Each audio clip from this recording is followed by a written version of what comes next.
Hello বন্ধুরা, কেমন আছো সবাই? আশা করি সবাই ভালো আছো, আমিও ভালো আছি। আজকে আমার ব্লগটা আমি এখান থেকে স্টার্ট করছি।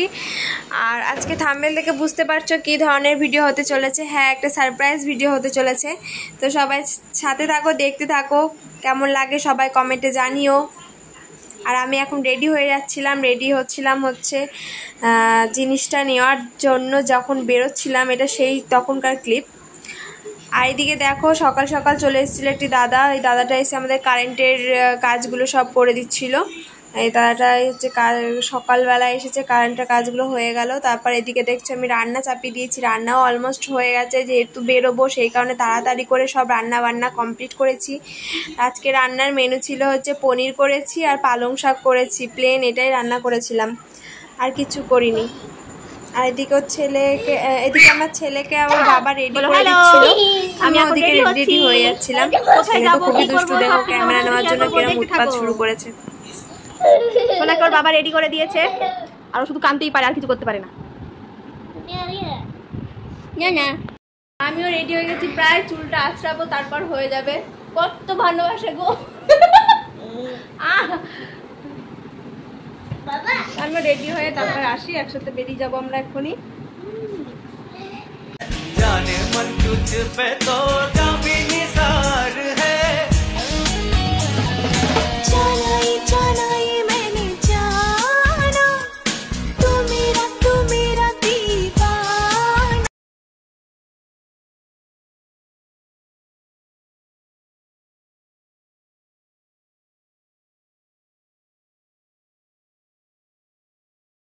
আমরা রেডি হয়ে গেছিলাম, এখন ঘর থেকে বেরোচ্ছি। আমি সোনাকে নিয়ে হাত ধরে বেরোচ্ছি।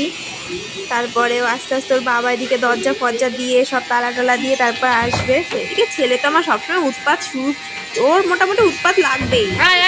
যেখানে যাবে দেখবে, দোকানে গিয়ে কী কী করেছে সেগুলো শেয়ার করবো, তো আমরা দেখতে থাকো। বৃষ্টি হচ্ছে থেকে আশেপাশে পরিবেশ কি ভালো লাগছে, সব সবুজে সবুজ। ওটা আমার হাজবেন্ড।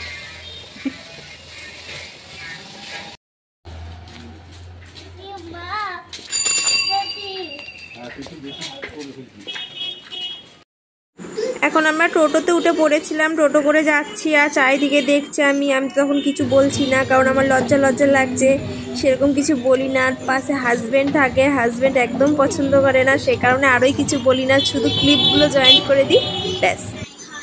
আর এদিকে দেখছো আমার ছেলে কত খুশি, ও তো খুবই দিশাহারা একেবারে। বলো, আমরা চলে এসেছি। এর আগেও একটা দোকানে গেছিলাম, সেখানে পছন্দ হয়নি, নেক্সট এখানে এসেছিলাম। এখানে এসেও অনেকগুলো আইটেম দেখেছিলাম, অনেক জিনিস দেখেছি, কিন্তু এত বেশি দাম বলছে না এরা। কিন্তু জিনিসগুলো ভালো ছিল, খুবই সুন্দর, খুব মানে মডেলগুলো খুব নিত্য নতুন, খুব সুন্দর। আর এদিকে আমার ছেলে তো শুধু চলে যাচ্ছে, এদিক করছে সেদিক করছে, ওর বাবাকে ধরে বেঁধে নিয়ে আসছে। দেখো খুব সুন্দর মডেল, কিন্তু এখানে এত পরিমাণে দামগুলো বেশি বলছে অন্যান্য দোকানের তুলনায়। না করে 1-2 হাজার টাকা করে বেশি বলছে। 1-2 হাজার টাকা মানে কিন্তু বিশাল ব্যাপার। সেখানে 1-2 হাজার টাকা বেশি আমি কেন দিতে যাবো এক্সট্রা? সেখানে আমি অন্য দোকানে যাব। বাড়ি চলে এসেছি এখন, এই যে এখন বাড়িতে ঢুকছি। কোথায় গেছিলাম, কি নিলাম, কি করলাম, সবটাই তোমরা জানতে পারবে। আস্তে আস্তে দেখতে থাকো ভিডিওটা, পুরোটা ভিডিওটা দেখো, পুরো ভিডিওটা ওয়াচ করো, এটা রিকোয়েস্ট সবাই, তাহলে সবটাই জানতে পারবে। চলো দেখতে থাকো। এতক্ষণ পর অপেক্ষার অবসান শেষ হলো। এখন জিনিস যেটা আমরা কিনতে গেছিলাম সেটাই আসছে। দেখো, ওই যে দেখতে পাচ্ছ, চলে এসেছে।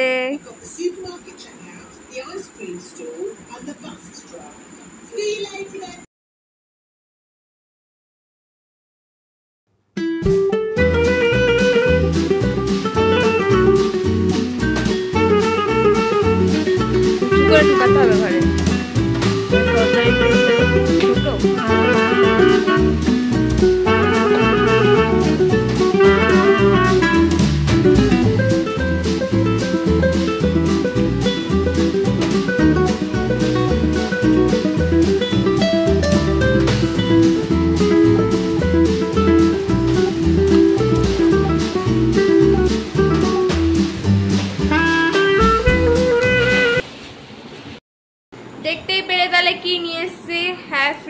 এসেছি আজকে, তো সেগুলো সব সেট করছিলাম, ঘরদোর গোছালাম, মানে ঘরটাকে পুরো অগোছালো হয়েছিল, তোমরা দেখতেই পেয়েছিলাম ভিডিওতে, পুরো অগোছালো অবস্থায় ছিল। তো আমি পুরো সুন্দর করে সব গুছিয়ে গাছিয়ে নিয়েছি, সাজিয়ে টাজিয়ে নিয়েছি। এই দেখো ফ্রিজটা এখানে সেট করা হয়েছে, ফ্রিজের ভিতরটাও কীরকম কী কোম্পানি নিলাম, কত স্টার, সেগুলো তোমাদের সাথে দেখাবো। চলো তোমরা দেখতে থাকো, আমি ফ্রিজের ভিতরটা এখন তোমাদের সাথে শেয়ার করবো।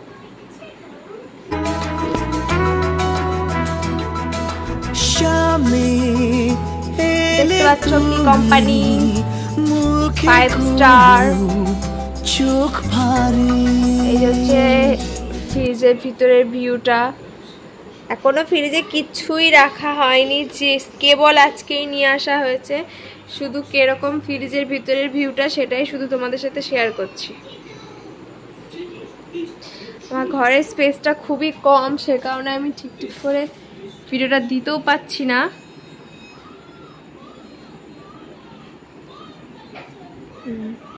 ঠিক আছে বন্ধুরা, তাহলে এই ব্লগটা আমি এখানেই শেষ করছি। দেখা হবে আবার একটা নতুন ব্লগে।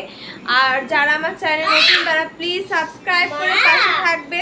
আর এই বাবা দেখুন কীর্তি, দেখুন আমার ছেলের গুন্ডা হয়েছে, গুন্ডা ও করে না। যাই হোক, কেমন লাগছে সবাই বলো, ভিডিওগুলো কিরকম হচ্ছে সেটাও সবাই জানিও। আর কি ধরনের ভিডিও দেখতে চাইছো সেটাও বললে খুবই ভালো হয়, কমেন্টসে জানিও কেমন ধরনের ভিডিও তোমরা দেখতে চাইছো। আর হচ্ছে আর কিছু না।